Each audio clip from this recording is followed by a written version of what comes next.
Marcus Garvey, 1887 a 1940. Nascido em um povoado litorâneo no norte da Jamaica, 54 anos depois das colônias britânicas, numa família de posses modestas, 9 de seus 10 irmãos morreram durante a infância, algo comum naqueles tempos e lugar. Seu pai, camponês e pedreiro, mestre maçom e autodidata, possuía uma biblioteca relativamente vasta na qual o filho passava horas sem fim. Uma viagem a Londres em 1912 fez Garvey entender que uma comunidade negra estava liberta da dependência cultural dos brancos. Contudo, ele não aceitou o princípio de lar compartilhado pelas duas raças. O seu objetivo era criar uma pátria africana, já que ele afirmava que a África era o lar natural dos negros. Foi aí que ele criou uma instituição chamada UNIA, que tinha como meta unir todos os povos negros do mundo em uma grande entidade para estabelecer um país e um governo absolutamente seus. Em 8 anos, sua organização já tinha 2 milhões de integrantes e foi eleito como presidente provisório da África. Um encontro realizado por ele em Nova York, que contou com 25 mil espectadores, fez a esfera governamental aprovar uma declaração dos direitos dos povos negros do mundo, que reivindicava direitos iguais para negros e brancos e exigia o fim das leis de segregação racial nos Estados Unidos e concedia soberania para os povos africanos. Ele passou os seus 6 últimos anos em Londres, local que ele acabou falecendo, mas seus restos mortais foram exumados e transferidos para um santuário no Parque dos Heróis Nacionais, em Kingston, então capital da Jamaica. George Orwell, 1903 a 1950. Ele veio de uma pequena cidade no norte da Índia Britânica. A linhagem familiar tinha raízes na aristocracia rural inglesa e seus bisavôs fizeram fortunas nos negócios do tráfico de escravos e das plantações exportadoras na Jamaica. George se tornou ao longo do tempo uma pessoa inteligente, capaz de tomar decisões táticas realistas. Ele era, acima de tudo, um moralista, e a política, no seu ponto de vista, é uma derivação de escolhas morais. Em 1936, ele se casa com Aileen, uma jornalista e poeta amadora. Um mês depois do seu casamento, eclodiu a Guerra Civil Espanhola, na qual Orwell tomou então a sua decisão moral mais séria e arriscada.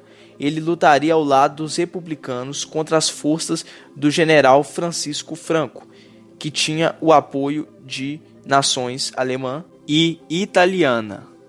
George acabou se fixando na cidade de Barcelona, local que estava sofrendo intervenções de anarquistas e trabalhadores, que ostentavam bandeiras vermelhas.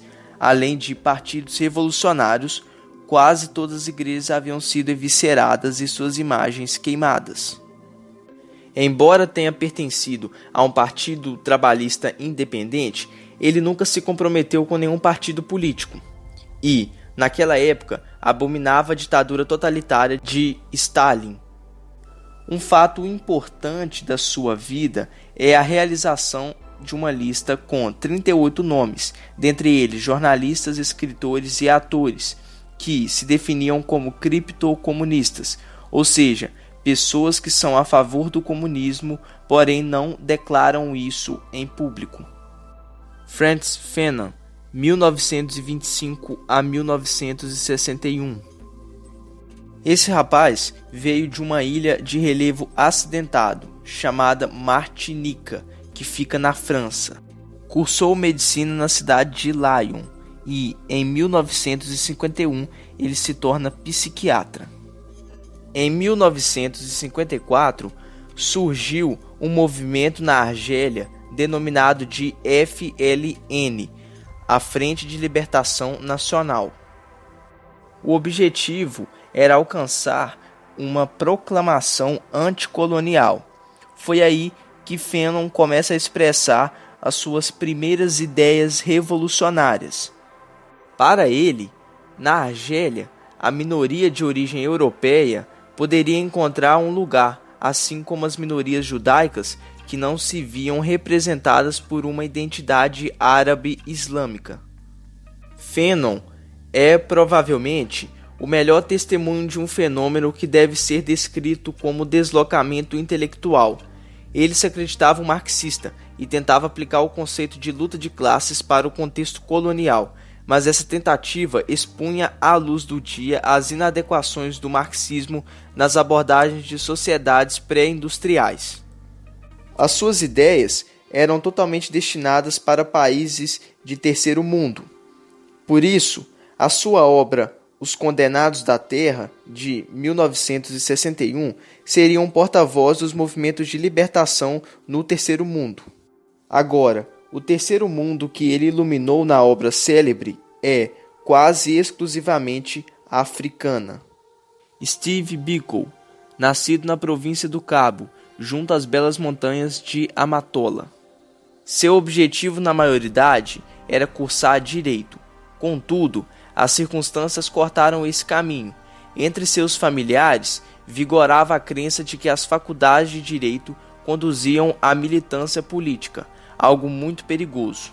Os melhores estudantes negros do Cabo Oriental eram estimulados a cursar medicina na seção não europeia, ou seja, reservada a negros e indianos, da Universidade de Natal. Steve obteve uma bolsa de estudos e, em 1966, mudou-se para Durban. Ele estudaria medicina, mas, sobretudo, saltaria definitivamente para o universo da política negra. Nesse período de estudos, Steve fundou a Organização dos Estudantes Sul-Africanos que liderava, cujo objetivo era introduzir a ideia de consciência negra nos jovens. O papel acadêmico de Biko tinha um interesse militante. Ele sugeria que a luta contra o apartheid e, de modo geral, contra o domínio colonial europeu na África, precisava ancorar-se na resistência cultural. Ele dizia: sempre que a colonização se estabelece com sua cultura dominante, ela devora a cultura nativa e é deixada para trás de si o rastro de uma cultura bastarda que só pode evoluir nos graus e ritmos permitidos pela cultura dominante. Para ele, a África oferecia a todos os povos o maior presente: dar ao mundo uma face mais humana. Ele, além disso, tinha um profundo respeito por Nelson Mandela. A revolta dos jovens de Soweto, em 1976, que infligiu o primeiro golpe decisivo na armadura do apartheid, deveu-se, em larga medida, à difusão das ideias de Biko. Pol Pot, um guerrilheiro nascido em 1925 e que veio a falecer em 98.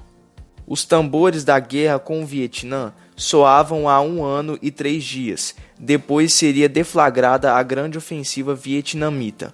Nesse período, Pol Pot disse que os Estados Unidos, os europeus e a OTAN interviriam em defesa do Camboja contra o Vietnã e sua aliada, a União Soviética.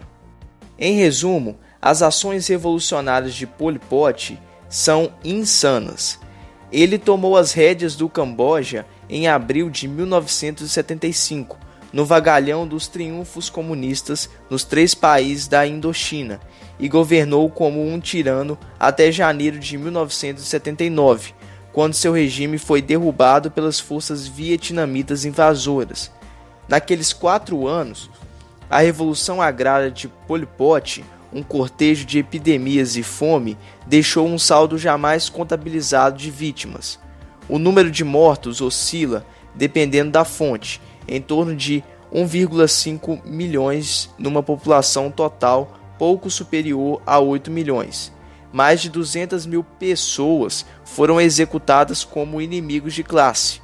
Suas barbaridades se estenderam quando ele ocupou florestas e sustentou uma nova guerrilha durante 17 anos.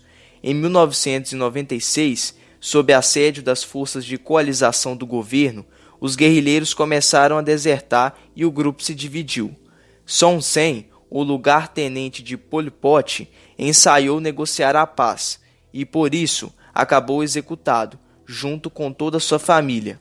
Em meio à desordem, Pol Pot fugiu, acompanhado por um punhado de fiéis incondicionais. Logo, ele foi condenado e preso. Ulrike Meinhof, uma mulher nascida na Alemanha em 1934 e que viveu até 1976. Ulrike, com 35 anos, tinha 2 filhos gêmeos de 6 anos e percorria a curva ascendente de uma carreira jornalística de esquerda, quando desceu à clandestinidade para fundar uma organização devotada ao terror. A primeira ação armada de Ulrike foi o resgate de Andreas, um homem que representou um grupo de esquerda na Alemanha. Isso aconteceu na penitenciária de Berlim Ocidental, em maio de 1970. Bom, mas a maior repercussão da vida dela foi a organização Baader-Meinhof, na qual ela estava presente. Poucos anos mais tarde, na prisão, Ulrike tentou explicar em notas escritas a finalidade da organização. Ela escreveu: "Os camaradas que se juntaram ao movimento viram-no como o único caminho disponível para realizar seu dever revolucionário. Profundamente decepcionados com as ações do movimento estudantil, eles consideraram essencial difundir a ideia da luta armada, não porque eram tão cegos para acreditar que poderiam sustentar a iniciativa até o triunfo da Revolução na Alemanha, não porque imaginaram que não poderiam ser mortos ou aprisionados, não porque julgaram tão equivocadamente a situação a ponto de pensar que as massas simplesmente se levantariam a um tal sinal. Tratava-se de resgatar historicamente o estado de conhecimento alcançado pelo movimento de 1967 a 1968. A questão era não deixar a luta desmoronar novamente."